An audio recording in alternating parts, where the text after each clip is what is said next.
ప్రేమ కలిగిన పరలోకమందున్న మా తండ్రి, ఈ మధ్యాకాల సమయమున మీ ప్రియ పాదాలకు వందనాలు, స్తోత్రాలు. మేము ఏమై ఉన్నామో అది మీ ప్రేమ, దయా, దాక్షిణ్యము. అందుని బట్టి మీకు వందనములు, స్తోత్రములు. ప్రేమగల తండ్రి, పాపాత్మునైన నన్ను, దుష్టునైన నన్ను, దుర్మార్గునైన నన్ను మీరు ఎలాగూ ప్రేమించి రక్షించినారో ఈ మధ్యాకాల సమయమున కొంత సమయము మీ పిల్లలతో పంచుకొనుటకు కృప దయచేయండి. అవసరమైన సంగతులను తీసుకొని రమ్మని ప్రార్థన చేస్తూ ఉన్నాను. సహాయపడండి. మేలుకై జ్ఞాపకం చేసుకున్నామని యేసుక్రీస్తు వారి అత్యున్నతమైన నామంలో ప్రార్థించడి వేడుకుంటున్నాం తండ్రి. ఆమేన్.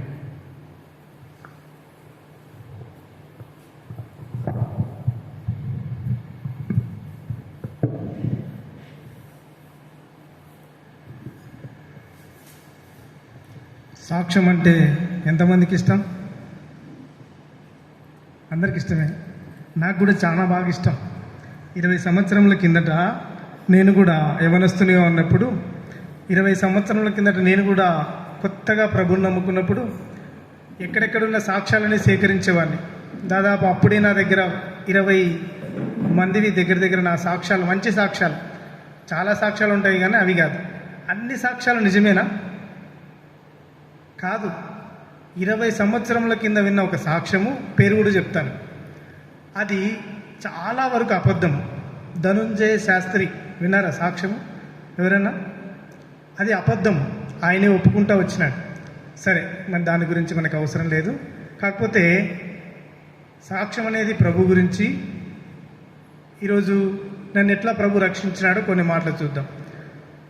యోహాను రాసిన మొదటి పత్రిక 5వ అధ్యాయం 20-21 వచనం ఎవరైనా చదవండి. యోహాను రాసిన మొదటి పత్రిక 5వ అధ్యాయం 20-21.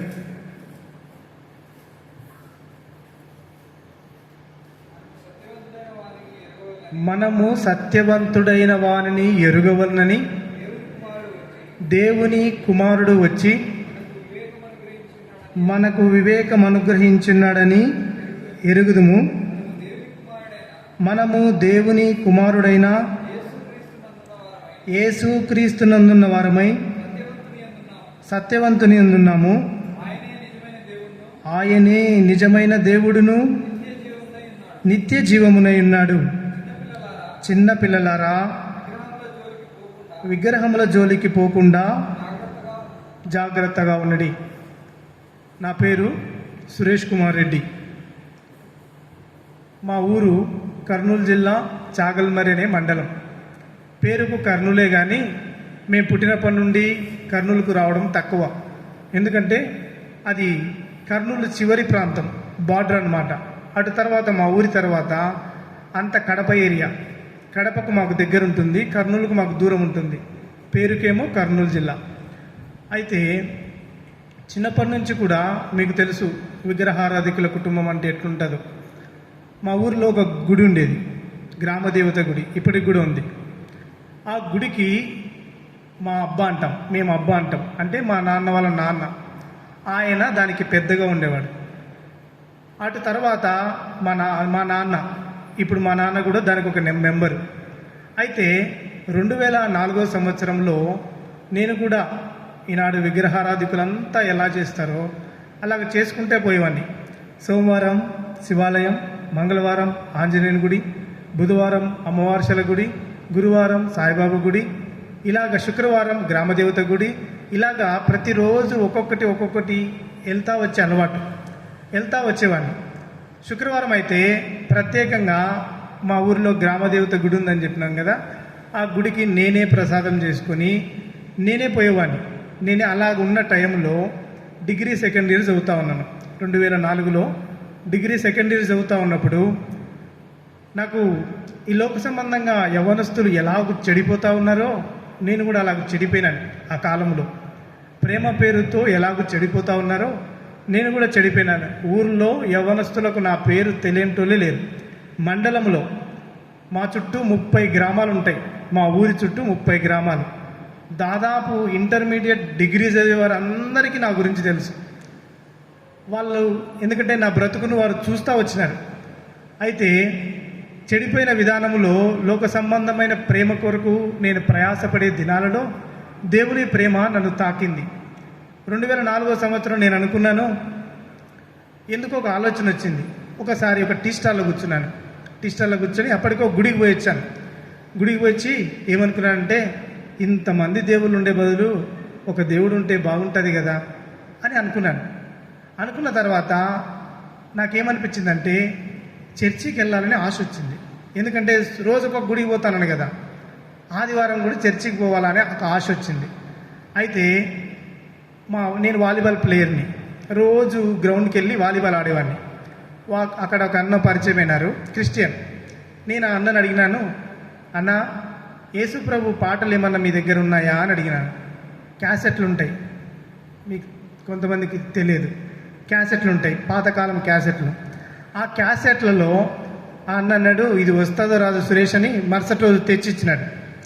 ఆ పాటలో అనేకమైన పాటలు వస్తూ ఉన్నాయి.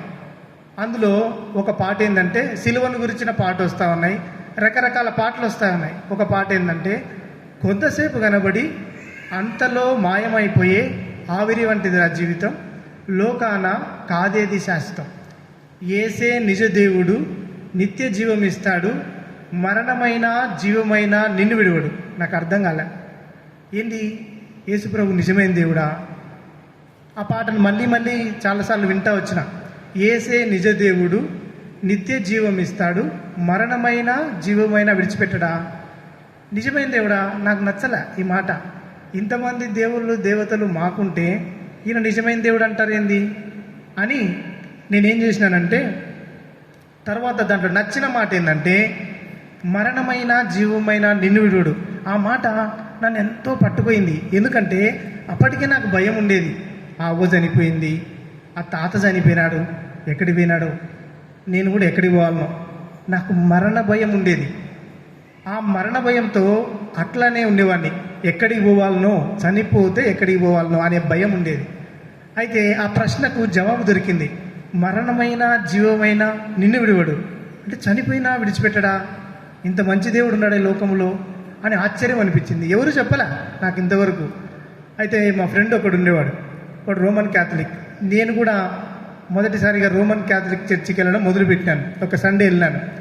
వాడు పరిచయం అయినాడు, మా ఫ్రెండు. వాడు చెప్తా వచ్చినాడు, ఒరే ఈ పాట ఉందిరా, ఈ పాటలో యేసుప్రభు నిజమైన దేవుడు అంట, నిత్య జీవం ఇస్తాడంట అని అడుగుతా వచ్చినాను.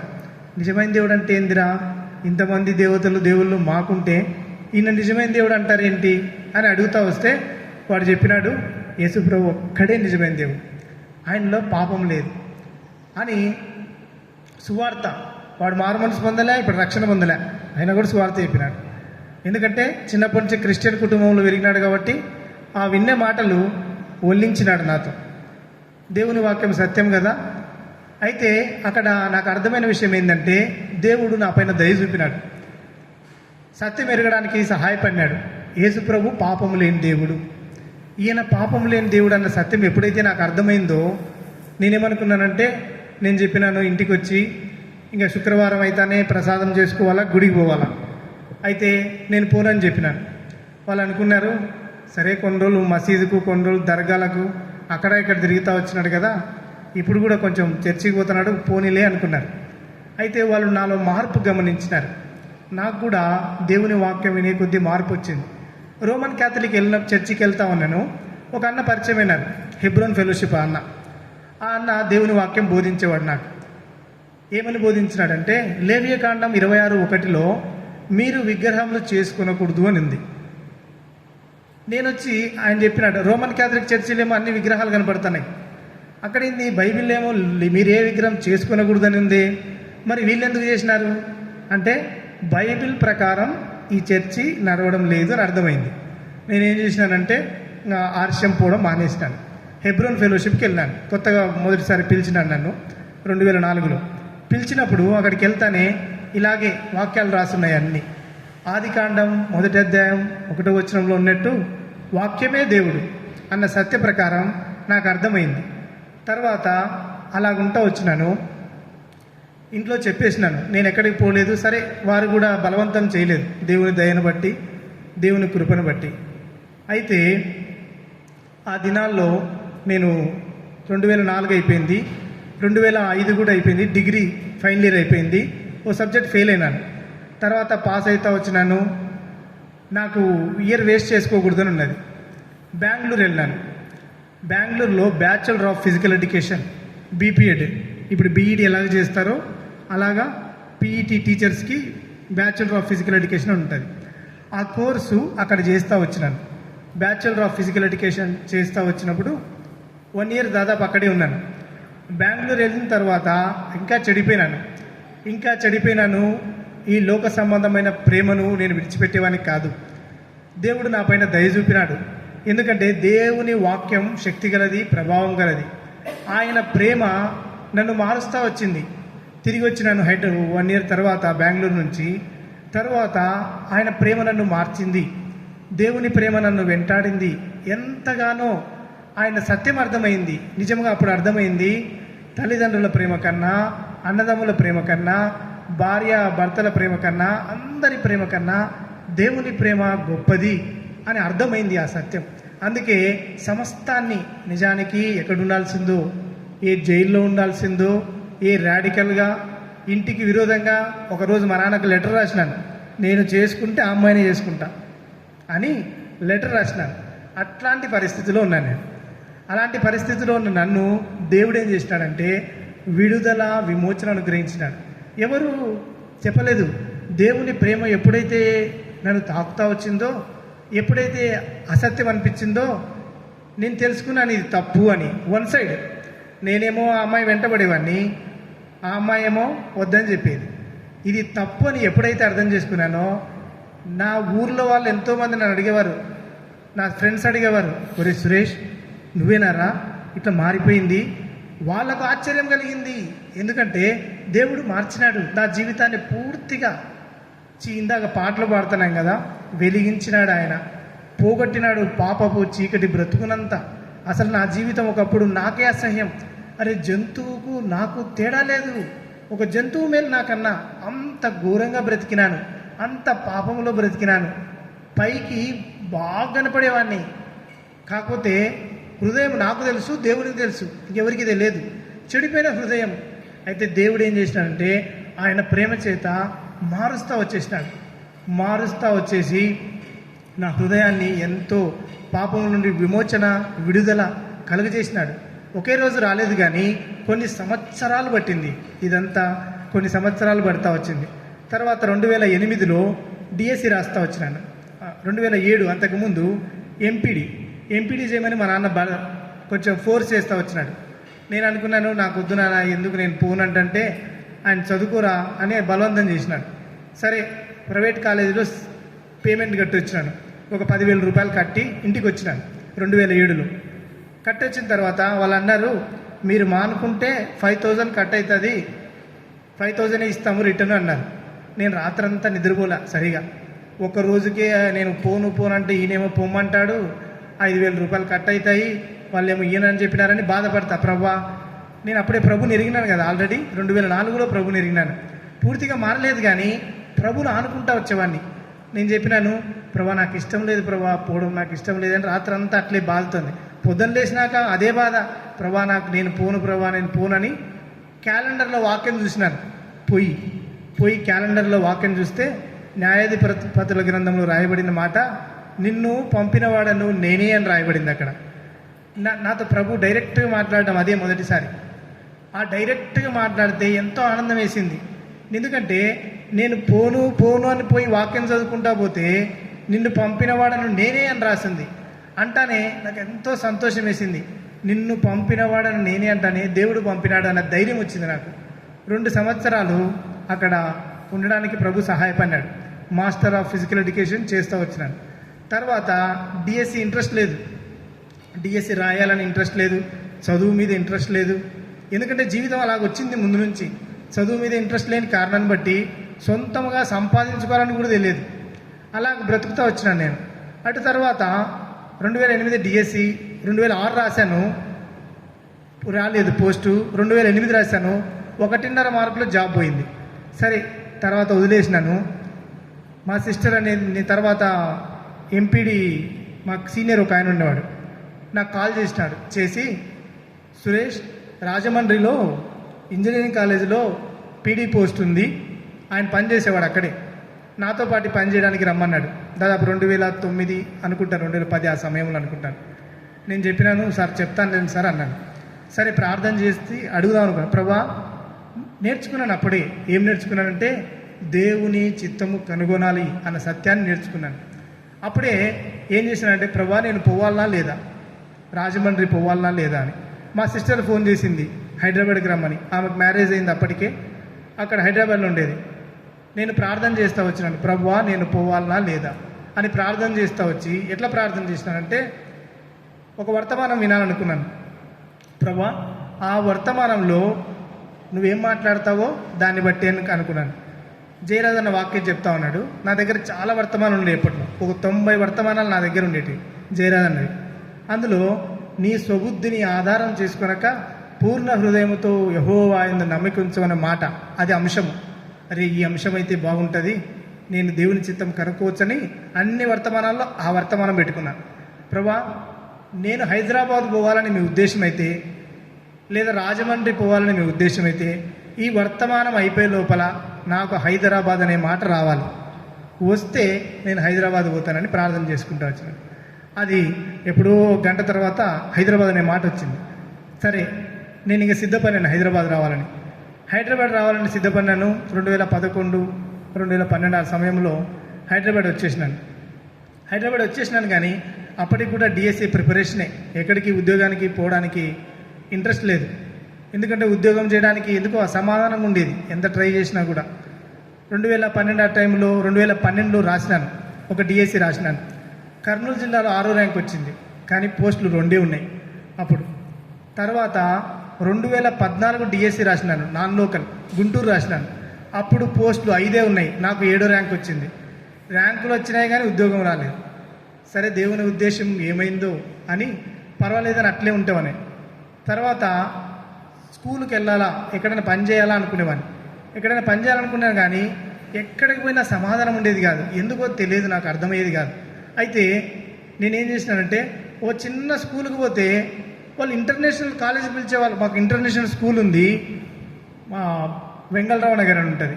ఆ ప్రాంతంలో ఓ చిన్న ప్రతిభా స్కూల్ అని ఆ స్కూల్కి ఇంటర్వ్యూకి వెళ్ళినాను. వాళ్ళేమో మాకు బీరంగూడలో ఇంటర్నేషనల్ స్కూల్ ఉంది, ఆ స్కూల్కి వస్తావా అని అడిగినారు. నేను ప్రార్థన చేసుకున్నాను, ప్రభా పోవాలనా వద్దా అని. ప్రభు చెప్పినాడు వద్దన్నాడు. ఇలాగా రకరకాలుగా మానుకునేవాడిని. నా బాధ ఏంటంటే, ఎవరికైనా ఉద్యోగం లేదు ప్రార్థన చేయండి అని చెప్పొచ్చు. నాకు ఉద్యోగం వచ్చింది పలానా కాలేజీలో పలానా స్కూల్లో, నేను పోలేదంటే వాళ్ళు ఏం చేస్తారు? నాకు అర్థమయ్యేది, నా బాధ నాకు ఒక్కడికే తెలుసు. ఆ మనోవేదన ఎన్నాళ్ళలో ఉండేది. ప్రభా నేనేమో పోదామనుకుంటున్నాను, ఎక్కడ సమాధానం ఉండడం లేదు, ఎందుకో తెలియదు అని ప్రార్థన చేస్తా అట్లా వచ్చేవాడిని. ఒకరోజు ఉదయకాల సమయంలో దేవుని వాక్యం చదువుదామని ఉదయం 5 గంటలకు వాక్యం చదువుదామని బైబిల్ ఓపెన్ చేసినాను. బైబిల్ ఓపెన్ చేస్తే నాకు ఒక మాట కనపడింది, ఇదిగో నేను ఒక నూతన క్రియను చేయించున్నాను. ఆ మాట పైన యెషయా గ్రంథంలో ఉన్నమాట, ప్రకాశమైన వెలుగొచ్చి దాని కొన్ని క్షణాలే, నేను ఎంతసేపు చదువుతానో అంతసేపే నా రూమ్లో ఏం వేసి ఉందంటే ఒక చిన్న బల్బ్ వేసి ఉంది అంతే. నేను బైబిల్ చదవాలని తెరవలేదు, సెల్ లైట్ వేసుకుందామని తెరిచాను అంతే. ఆ ప్రకాశమైన వెలుగులో చదివినాను. ఎంత ప్రకాశమైన వెలుగు అంటే 2015 అనుకుంటాను, దాదాపు అది. నాకు ఇప్పటికి ఎప్పుడు చూడలేదు అలాంటి ప్రకాశమైన వెలుగు. అంత ప్రకాశమైన వెలుగులో చదివినంతసేపే ఆ మాట ఉన్నది. తర్వాత ఆ రోజే ఒక స్కూల్ ఇంటర్వ్యూకి వెళ్ళాను, జాబ్ ఇచ్చేసినారు. అక్కడ కొన్నాళ్ళు ఒక 6 నెలలు అక్కడ స్కూల్లో పనిచేసినాను. తర్వాత ప్రభుని అడుగుతూ వచ్చినాను, ప్రభా ఎందుకు ఇలాగ ప్రత్యేకంగా మాట్లాడినావు, ఎందుకనే ధైర్యం లేక ప్రత్యేకంగా మాట్లాడడానికి కారణం ఏంది అని అడుగుతూ వచ్చినాను. ప్రభు అన్నాడు, ఏం లేదు, నీకు బైబిల్లో ఎన్నిసార్లు చెప్పినా అర్థం కాలేదు అన్నాడు. ఎంత చెప్పినా బైబిల్లో నీకు అర్థం కాలేదు, అందుకే ప్రత్యేకంగా మాట్లాడాల్సి వచ్చింది అన్నాడు. నిజమే ప్రభు అని చెప్పినాను. తర్వాత వివాహం గురించి ముందే ప్రార్థన చేస్తూ వచ్చేవాడిని ఆ సందర్భాల్లో. ప్రభా వివాహం ఎట్లా అని ప్రార్థన చేస్తూ వచ్చేవాడిని. ప్రభు అన్నాడు, నో క్యాస్ట్, రెడ్డి లేడు, కోమటి లేడు, సోమటి లేడు, ప్రభు మాట్లాడుతూ వచ్చినాడు. ఈ వర్తమానము భక్సింగ్ గారు చెప్పినారు, దాన్నే తిరిగి తిమోతి అంకుల్ చెప్తా ఉన్నప్పుడు ప్రభు నాతో మాట్లాడుతూ వచ్చినాడు. ఆ మాట ద్వారా నో క్యాస్ట్. నేను అనుకున్నాను ప్రభు మాట్లాడుతూ ఉన్నాడు, ప్రభు చెప్పింది చేయాలా. నేను అనుకున్నాను ప్రభా, నేను వివాహం చేసుకుంటాను కానీ ఈ ప్రపంచంలో నువ్వు చెప్పిన అమ్మాయిని చేసుకుంటా. కుంటేమైనా పర్వాలేదు, గుడ్డేమైనా పర్వాలేదు, మూగేమైనా పర్వాలేదు, ఎవరన్నా కానీ నువ్వు చెప్పిన అమ్మాయిని నేను చేసుకుంటా అని ఒక తీర్మానంతో ఉండేవాడిని. హైదరాబాద్లో ఉన్నప్పుడు హెబ్రోన్కి వెళ్ళినాను. రెగ్యులర్గా అప్పుడు హెబ్రోన్కి వెళ్ళి వస్తూ ఉన్నాను. ఒక అంకుల్ నాకు పరిచయమైనారు. ఆ uncle AG colony Martin uncle అంటారు, హెన్రీ మార్టిన్. ఆయన అక్కడ పెద్ద ఆయన వాక్యం చెప్పనీకి వచ్చినారు హెబ్రోన్ ఫెలోషిప్కి. ఆ రోజు వాక్యం చెప్పిన తర్వాత అంకుల్ని అడిగినాను, అంకుల్ మీరు సిఎఫ్సా హెబ్రోన్ అని అడుగుతూ వచ్చినాను. హెబ్రోన్ అన్నాడు. హెబ్రోన్ అంటానే మీరు ఎక్కడ అంకుల్ మందిరం అని అడుగుతూ వచ్చినాను. ఆయన అన్నాడు మోతీనగర్ అన్నాడు, ఏజీ కాలనీ. నేను ఉండేది భరత్ నగర్లో ఉండేవాడిని అప్పుడు, కూకట్పల్లి దగ్గర భరత్ నగర్. అడుగుతూ వచ్చినప్పుడు సరే మా ఫ్రెండ్ ఒకడు కనపడితే వాడిని అడిగినాను. ఏమని అడిగినానంటే, ఒరే ఇక్కడ మోతీనగర్ ఉందంట, ఏజీ కాలనీ ఎక్కడుందిరా అంటే, ఈ హైదరాబాద్లో ఎక్కడుందోనే అనుకున్నాను నేను. వాడు అన్నాడు ఈ రైల్వే ట్రాక్ దాటిన తర్వాత ఉందిరా, అదే ఏజీ కాలనీ అన్నాడు, మోతీనగర్ అన్నాడు. వాడు పెద్ద అబద్ధాలు చెప్పేటాడు.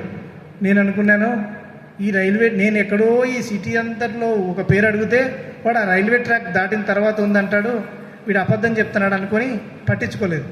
తర్వాత మళ్ళీ ఆ పేరు వింటా వచ్చింది. హెబ్రోన్కి ఫోన్ చేసినాను, ఈ అడ్రస్ ఎక్కడుందంటే మోతీనగర్లో బ్రాంచ్ ఎక్కడుందంటే మోతీనగర్లో బ్రాంచ్ లేదంటారు. ఏజీ కాలనీ అంటే కనుక్కుంటారు, మోతీనగర్ అంటే కనుక్కోలేరు హెబ్రోన్లో. ఏజీ కాలనీ అని చెప్తే అప్పుడు అడ్రస్ ఇచ్చినారు. అలాగా నేను పోయి వచ్చేవాడిని.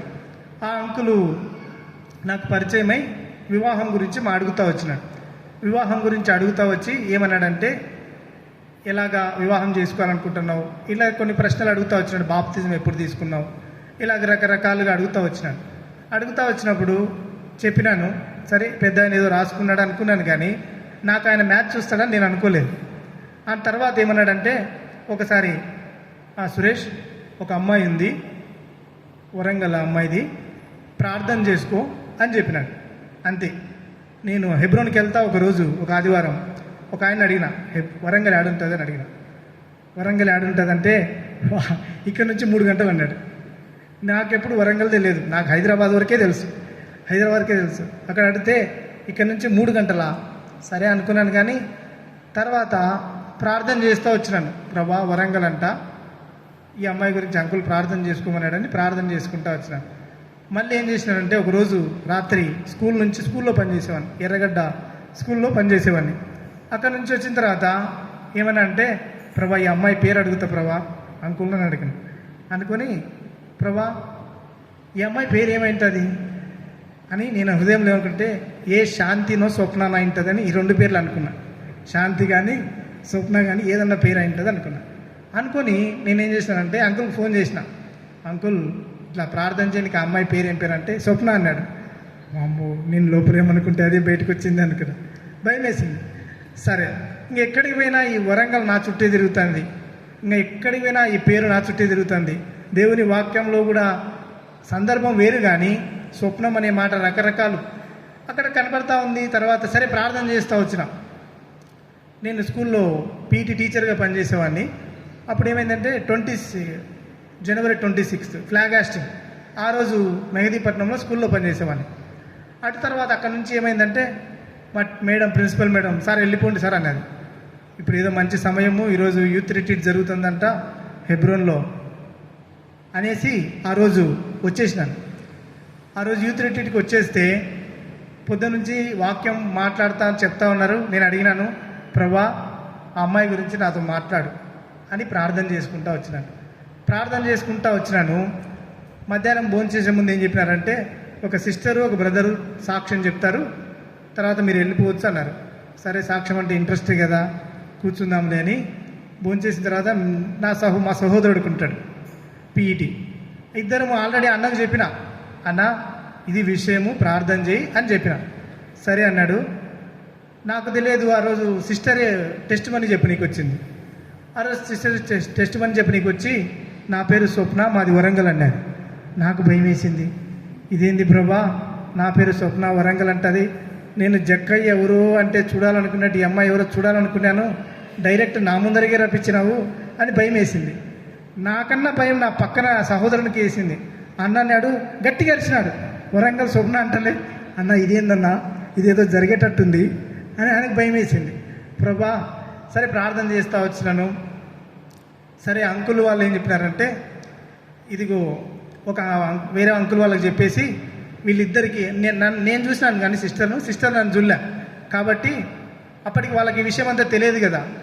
వాళ్ళు రోడ్డు మీద నిలబెట్టి, ఇదిగో ఈ అమ్మాయి స్వప్న, ఇదిగో ఈ అబ్బాయి సురేష్, పోండి ఇంక మీరు వెళ్ళిపోయి ప్రార్థన చేసుకోండి అని చెప్పేసినారు. అంతే, ఒక నిమిషమే చెప్పేసి వెళ్ళిపోయినారు.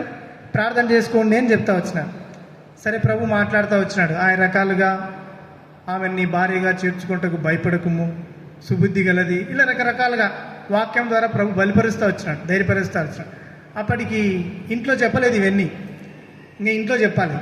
ఇంట్లో చెప్పాలంటే మా అమ్మకి చెప్పినాడు, అమ్మ నాతో ప్రభు మాట్లాడిన అమ్మాయిని చేసుకుంటాను, కులం లేదు, మతం లేదు, జాతి లేదు, నాకు ప్రభు ఎవరు చెప్తారో ఆ అమ్మాయిని చేసుకుంటానని చెప్పినాడు. ఎంతో కష్టం. మా అమ్మకు కులం పిచ్చి, బాగా క్యాస్ట్ ఫీలింగ్, ఇంకా తెలుసు కదా ఎట్లుంటారో, క్యాస్ట్ ఫీలింగ్ అలాగ ఉండేది. నేను చెప్పినాను మా అమ్మకు. అటు తర్వాత ఇంట్లోంచి ఏం చేసినానంటే, చెప్పా పెట్టకుండా బయటికి వెళ్ళిపోయినాను. బ్యాగ్ తీసుకొని దొంగతనంగా వాళ్ళకు తెలియకుండా నేను బయటికి వెళ్ళిపోయినాను. 6 నెలలు ఒక హాస్టల్లో ఉన్నాను. 6 నెలలు ఒక హాస్టల్లో ఉండి అట్లే డ్యూటీకి పోయేస్తూ ఉండేవాడిని. అలాగే ఉండేవాడిని. అయితే ప్రభు మాట్లాడుతూ వచ్చినాడు. ఇంకా వివాహం గురించి ఇట్లా ఎవరికి చెప్పలేదు, ఇంట్లో ఎవరికి చెప్పలేదు. ఇంట్లో ఎవరికి చెప్పకపోయినప్పటికీ కూడా దేవుడు సహాయపడతా వచ్చినాడు.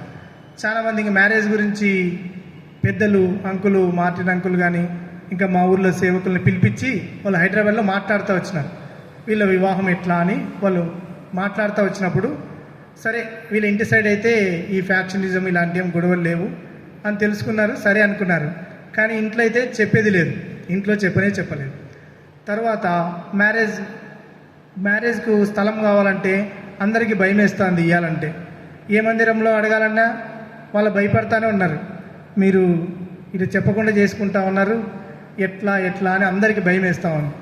సరే చివరికి ఇంక ఈ ఊర్లో వాళ్ళంతా రావాలి. సో సిస్టర్ వాళ్ళ ఇంటి సైడ్ అందరూ ఓకే. అప్పటికి కూడా ఎంతో కష్టం మీద వాళ్ళు అంగీకరించినారు. ఎంతో కష్టం మీద వాళ్ళు అంగీకరిస్తే ఇక్కడే ఆరేపల్లిలో ఒక ఫంక్షన్ హాల్లో మ్యారేజ్ చేసినారు. అక్కడ యాదగిరిగుట్టలో కిరణ్ అని సేవకుడు ఉంటాడు, ఇంకొక సేవకుడు, ఆ అన్న కూడా, ఇద్దరు వారు మ్యారేజ్ జరిపిస్తూ వచ్చినారు. ఇట్లాగ మా వివాహం జరుగుతూ వచ్చింది. అయితే దాదాపు సంవత్సరంన్నర వాళ్ళు, మా ఇంట్లో వాళ్ళు నాతో మాట్లాడలేదు. ప్రభు మాట్లాడినాడు, కాలక్రమేణా నేను వారితో మాట్లాడతాను అన్నాడు. అయితే ఒకరోజు మేము హైదరాబాద్లో ఉన్నప్పుడు నాచారంలో ఉండేవారు. నాచారంలో ఉన్నప్పుడు సిస్టర్ జాబ్ చేసేది, నేను కూడా ప్రైవేట్ స్కూల్లో పనిచేసేవాడిని. అలా ఉంటా వచ్చినప్పుడు నా జాబ్ అంతా కొన్నాళ్ళే, ఎందుకంటే కరోనా వచ్చింది, పిల్లలు చూసుకోవడానికి ఎవరు లేరు, ఇట్లా ఆగిపోతూ వచ్చినాను. సిస్టర్ రెగ్యులర్గా డ్యూటీకి వెళ్ళేది. అయితే ఒకసారి ఏం జరిగిందంటే, ఎంతో కష్టము, కరోనా స్టార్ట్ అయింది, అందరూ లాక్డౌను, నేను ఇంట్లో కూర్చోవాలి. ఆమె అప్పుడే డెలివరీ ఏమంటారు, ఈ మెటర్నిటీ లీవ్స్ అయిపోయినాయి. ఆడ కరోనా స్టార్ట్ అయింది, ఈమెకు డ్యూటీ స్టార్ట్ అయింది. పిల్లలతో ఎంతో కష్టం. ఆమెకు ఆ సంవత్సరం ఏం వాగ్దానం, ఏదియు ఎంత మాత్రం నీకు హాని చేయదని ప్రామిస్. దేవుడు సహాయపడినాడు. ఆమె డ్యూటీకి పోవాల్సి వచ్చింది. ప్రభు నాతో మాట్లాడినాడు, ఏ తెగులు నీ గుడారం సమీపించదని. అలాగా ఎవరికి కరోనా రాకుండా ప్రభు సహాయపడినాడు. తర్వాత ఇంట్లో అక్కడ వర్షాకాలం స్టార్ట్ అయింది హైదరాబాద్లో. వర్షాకాలం స్టార్ట్ అయితే బాగా వాటర్ వచ్చేటి ఇంట్లోకి. ఆ రోజు సిస్టర్ డ్యూటీకి వెళ్ళిపోయింది మార్నింగ్ టైంలో. పెద్ద బాబు నేను ఒక్కళ్ళు ఉండేవాళ్ళు. వాడిని ఎత్తుకొని పోతూ ఉంటే ఈ బైబిల్లో స్టడీకి సంబంధించిన మాటలు, పేపర్స్ అక్కడక్కడ మా ఇంట్లో కనపడతా ఉంటాయి. ఒక పేపర్ వచ్చి కాలు కింద పడినది. కాలు కింద పడితేనే నేను తీసి చదువుకున్నాను. ఆ రోజు చదువుకుంటే ఏమనుందంటే, ఇల్లు పాడైపోవునని ఉంది. ఇల్లు పాడైపోవునని ఉందంటే నేనేమనుకున్నానంటే అది యూదా గురించిలే అనుకొని దాన్ని పక్కన వేసినాను. రాత్రి 9:30కు వర్షం స్టార్ట్ అయింది, భయంకరమైన వర్షం. మా ఇంట్లోకి వాటర్ ఎంతవరకు వచ్చినాయంటే నా నడుముల్లోకి వచ్చినాయి మా ఇంట్లోకి వాటర్. రాత్రి 11 గంటలకు నేను ఆ పేపర్ కొరకు పరిగెత్తుకుంటూ పోయినా. వస్తువులన్నీ అప్పటికి కొన్ని సర్దేసినాము. ఫ్రిడ్జ్ తేలుతా ఉంది, దాన్ని పడవ మాదిరి బయటికి తోలుకొని స్టెప్స్ పైన పెట్టేసినాము. మంచము అన్నీ మునిగిపోయినాయి, చాలా వస్తువులు మునిగిపోయినాయి, ఆడపిల్లలవి. అయితే ఆ పేపర్ కొరకు రాత్రి పరిగెత్తుకుంటా వెళ్ళినా, ఆ పేపర్ ఎక్కడుందని. అది యెరూషలేము గురించి చెప్పబడిన మాట, ఇప్పటికి ఉంది ఆ పేపర్ నా దగ్గర. ఇల్లు పాడైపోవునని ప్రభు పొద్దున చెప్పినాడు. రాత్రి 9:30కు ఇల్లు పాడైపోయింది. అటు తర్వాత దేవుడు కీడును మేలుగా మార్చినాడు. కాలక్రమేణా నేను మాట్లాడతానని చెప్పినాడు కదా, అప్పుడు మా నాన్న హృదయం మారింది. అప్పుడు రావడం ఆయన స్టార్ట్ చేసినాడు. అట్లా వాళ్ళు సమాధాన పన్నారు. మా పెద్ద బాబు పుట్టిన తర్వాత సమాధాన పన్నారు. మళ్ళీ సమాధాన పన్నారు, కానీ మళ్ళీ సమస్య, పేరు విషయంలో సమస్య. నేను చెప్పినాను వాళ్ళకు పేర్లు రెడ్డి అని ఏం పెట్టను, నేనేం పేరు పెడతానో ఆ పేరే అని చెప్తా వచ్చినాను. వాళ్ళు అన్నారు, నువ్వు ఏ పేరైనా పెట్టుకో, ఆ పేరుకు రెడ్డి అని పెట్టు అన్నారు. నేను ఇలాంటి ఏం పెట్టను, దేవుడు నాతో ఏం చెప్పినాడో అదే చేస్తానని చెప్పినాను. జసింత్ ఇమ్మాన్యుయల్ అని మా పెద్ద బాబు పేరు పెట్టినాం. జషురున్ లెమూయేల్ అని మా చిన్న బాబు పేరు. సర్టిఫికెట్లో అదే పేరు ఉంటుంది, వాళ్ళ పేర్లు కూడా అవే. నేను చెప్పినాను, వాళ్ళని మానేసినారు, మళ్ళీ రావడం మానేసినారు. కొంతకాలం రావడం మానేసిన తర్వాత మాకు కష్టమైపోయింది. ఎందుకంటే సిస్టర్ ఒక్కటే డ్యూటీకి వెళ్ళేది, కష్టమైతే వచ్చింది. అప్పుడు నేను కోచింగ్ తీసుకోవాలనుకున్నాను, ముగిచ్చేస్తాను. కోచింగ్ తీసుకోవాలని అనుకునేవాడిని. కోచింగ్ తీసుకోవాలనుకుంటా ఉంటే డబ్బులు లేవు. 2022 అనుకుంటాను బహుశా. ఆ టైంలో సిస్టర్తో అడిగినాను, ఒక ఉదయకాల సమయం 8 గంటలకు. ఏమని అడిగినానంటే, నాకు ఒక 5,000 రూపాయలు అవసరం ఉన్నాయి అని అడిగినాను.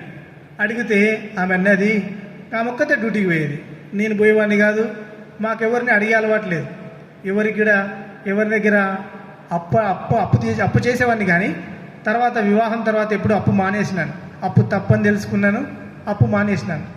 అప్పుడైతే అడుగుతూ వచ్చినాను. ఏమని అడుగుతూ వచ్చినానంటే, సిస్టర్ ఏమో ఒక 5,000 అవసరం ఉందంటే మళ్ళీ ఇంటి రెంట్కు దానికి కష్టమవుతుంది అని చెప్పింది. సరే, ఆమె డ్యూటీకి వెళ్ళిపోయింది. డ్యూటీకి వెళ్ళిపోయిన తర్వాత ఉదయం 8 గంటలకు అడిగినాను. 9 గంటలకు నాకు ఒక ఫోన్ వచ్చింది. ఒక బ్రదర్ ఫోన్ చేసినాడు, అన్నా మీకు గూగుల్ పే ఉందా అన్నాడు. ఉందన్నాను. నేను అనుకున్నాను ఆయనకు తెలిసిన వాళ్ళు ఆ ఏరియాలో ఉన్నారు, అందుకు డబ్బులు పంపించడానికి ఆయన ఇచ్చినాడు అనుకున్నాను. ఆయన ఫోన్ చేసి అమౌంట్ పంపించినాడు. సరే, ఒక 5,000 రూపాయలు పంపించినాడు. అన్న ఇది ఎవరికి ఇవ్వాలని ఫోన్ చేసినాను. అంటే అది మీకే అన్నాడు. అది మీకే అంటే నాకు ఆశ్చర్యం అనిపించింది. అరే, నేను 8 గంటలకు డబ్బులు అడిగినా ఈమె లేదన్నది. 9 గంటలకు ఆయనేమో ఫోన్ చేసి నాకు 5,000 ఇచ్చినాడు, నాకు 5,000 కావాలంటే. నేను అడిగినాను, ప్రభా నాకు వద్దని చెప్పినాను. అన్నకు ఫోన్ చేసి అడిగితే, నాకు వద్దు బ్రదర్, నువ్వు తీసుకుంటావో తీసుకో నాకు తెలియదు, నువ్వైతే నేను ఇచ్చినాను, మందిరంలో కావాలంటే ఇస్తావు, ఈపు, నాకైతే ఇయ్యాకు. నేను ఎంత బతిమలాడినా ఆ అన్న నో చెప్పినాడు. సరే ఏం చేయాలి ప్రభు అంటే, ప్రభు నేను చెప్పినాడు నేను ఇస్తానా అన్నాడు. ప్రభు నేను ఇస్తానా అంటే సంతోషంగా, సరే, ఎప్పుడు నేను ఎవరి దగ్గర డబ్బులు తీసుకోలేదు, అదే ఫస్ట్ టైం. సంతోషంగా ప్రభు ఇస్తానా అన్నాడు కాబట్టి సరే అని చెప్పేసినాను, తీసుకున్నాను. అలాగా దేవుడు ఎన్నో అవసరతలు అక్కర్లు తీరుస్తూ వచ్చినాడు. అటు తర్వాత సిస్టర్కు డ్యూటీకి గవర్నమెంట్ జాబ్కు రాస్తా వచ్చింది. ప్రభు ఒక ప్రామిస్ ఇచ్చినాడు. మాకేం ప్రామిస్ ఇచ్చినాడంటే, 2023లో ఇక్కడ ప్రామిస్ వేరున్నది కొంతమంది దగ్గర. అక్కడ ఏముంటుందంటే, నేను మీకు స్థలము సిద్ధపరచ వెళ్ళుచున్నాను అని మొదటి మాట ఉంటుంది. మొదటి మాట నేను మీకు స్థలము సిద్ధపరచ వెళ్ళుతున్నానంటే ఆ సంవత్సరం అర్థమైపోయింది. 2023లో మాకు అర్థమైంది, ప్రభు ఎక్కడో స్థలం సిద్ధపరుస్తున్నాడు, తీసుకుపోతాడు అనే ఆ సత్యం అర్థమైంది. ఆ ఎదురు చూస్తూ ఉన్నాం ఆ సంవత్సరము, ప్రభు ఎక్కడికో తీసుకుపోతానన్నాడని. సిస్టర్కు గవర్నమెంట్ జాబ్ వచ్చింది ఇక్కడే. మేము భూపాలపల్లి రావాలనుకోలేదు, కానీ ఎక్కడ చూసినా కూడా ఇంకా అవకాశం లేదు. ఇంకా వీళ్ళ ఊరికి ఇదొక్కటే దగ్గరుంది, సరే ఇక్కడే తీసుకో అని చెప్పినాను. అటు తర్వాత ఇక్కడే 100 పడకల ఆసుపత్రిలో ఆమె జాయిన్ కావడం జరిగింది. అప్పటి నుంచి ఇక్కడికి ఇలాగా వస్తూ ఉన్నాం అనమాట. దేవుడు పాపినైన నన్ను జీవితంలో రక్షిస్తూ వచ్చినాడు. ఎంత మార్పు కలిగజేసినాడంటే, నా జీవితంలో ఆనందకరమైన విషయం ఏంటంటే, నా పాపముల నుండి నేను రక్షణ పొందినాను. నేను అనుకునేవాడిని నా పాపముల నుండి నేను రక్షణ పొందలేను అనుకునేవాడిని. నేను ఏడ్చేవాడిని. ఏమని ఏడ్చేవానంటే, దేవా పాపినైన నన్ను కరుణించు, దేవా నా యందు శుద్ధ హృదయం కలుగజేయి, దేవా నా ముఖము నీ వైపు ఎత్తుకున్నట్టు సిగ్గుపడి కిన్నుడనై ఉన్నానని ఏడ్చేవాడిని. ఏం ప్రయోజనం లేదు. ప్రభా, ఇదే స్థలానికి వచ్చినాను, ఇక్కడే ప్రార్థన చేసినాను, నేను ఒంటరిగా నా రూమ్లో ఇదే ప్రార్థన చేసినాను, ఏం మారలేదు ప్రభా నా బ్రతుకు. నిన్న ఇదే ప్రార్థన చేసినాను మార్చమని, చేసిన పాపమే చెయ్యనని చెప్తా ఉన్నాను, మళ్ళీ అదే చేస్తూ వచ్చినాను. ప్రభు దయాళుడు. ఒక దైవజనుడు అన్నాడు, ఆయన నిన్ను రక్షించకపోతే రక్షకుడే కాదని చెప్పు అన్నాడు. ప్రభా, నువ్వు నిజంగా నన్ను రక్షించకపోతే రక్షకుడవే కాదు అని చెప్పినాను. నిజంగా ఆయన రక్షకుడు కాబట్టి, లోకరక్షకుడు కాబట్టి నా రక్షకుడు అయినాడు. నా పాపముల నుండి రక్షించినాడు, నా జీవితాన్ని మార్చివేసినాడు. నాకే అనిపిస్తుంది, నేను బ్రతికిన బ్రతికేంది, ఇప్పుడు నేను బ్రతికేంది. నా జీవితాన్ని ఎవరు మార్చినారు? దేవుడే. ఎంతో గొప్పగా ఆయా రకాలుగా నా జీవితంలో ఆయన కార్యం చేస్తా మారుస్తూ వచ్చినాడు. ఎన్నో రకాలుగా ఆయన ఎంతో ప్రేమ చూపినాడు. మా ఫ్యామిలీస్లో ఎవరికి రక్షణ లేదు. సిస్టర్ సైడు విగ్రహారాధికులే, నా సైడు విగ్రహారాధికులే. ఒక్కరు కూడా రక్షణ పొందలేదు. వారందరి కొరకు ప్రార్థన చేయండి. ప్రస్తుతం డిఎస్సి లాస్ట్ అవకాశం, దానికోసం ప్రిపేర్ అవుతా ఉన్నాను. దాని కొరకు ప్రార్థన చేయండి. Praise lord.